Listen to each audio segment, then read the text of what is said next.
Lalapit po ako rito sa generator, malapit na malapit, para magka-idea po kayo kung gaano lang po kalakas yung tunog po nito. So talagang maihimbing ang tulog po ninyo, samantalang walang kuryente, walang problema po dyan. Jonathan, ano? Ito po yung order po ninyo na Allen Inverter Generator. Ito naman, napakaliit lang po niya.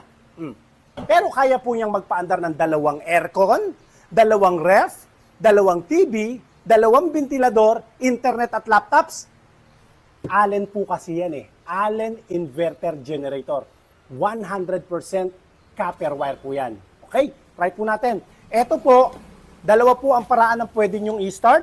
Pwede po siyang recoil starter. Kahit babae po ang maghila po dyan, kayang-kaya po niya. Choke lang po natin. Pero pwede rin po siyang push button starter. Ito, mas tahimik po ito.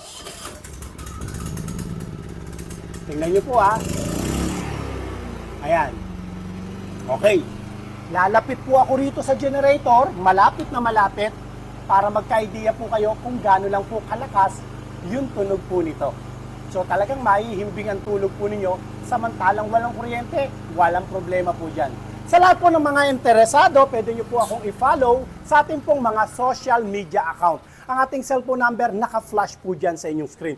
Ang presyo lang po nito 39,500. Kung ito po, mabibili nyo po sa iba ng 50,000, 55,000. Sa akin, hindi ako nahihiyang sabihin sa inyo ang presyo, lalong hindi naman po ako natatakot, mag-canvas po kayo.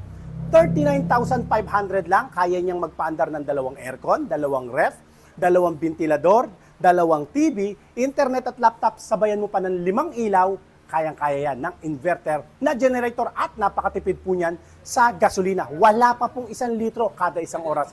Maraming salamat po sa inyo mga kadiskarte at pakishare nyo po ang ating video sa mga kakilala o mga kamag-anak po ninyo na sa tingin nyo po nangangailangan ng generator at problemado sa kuryente sa kanilang lugar.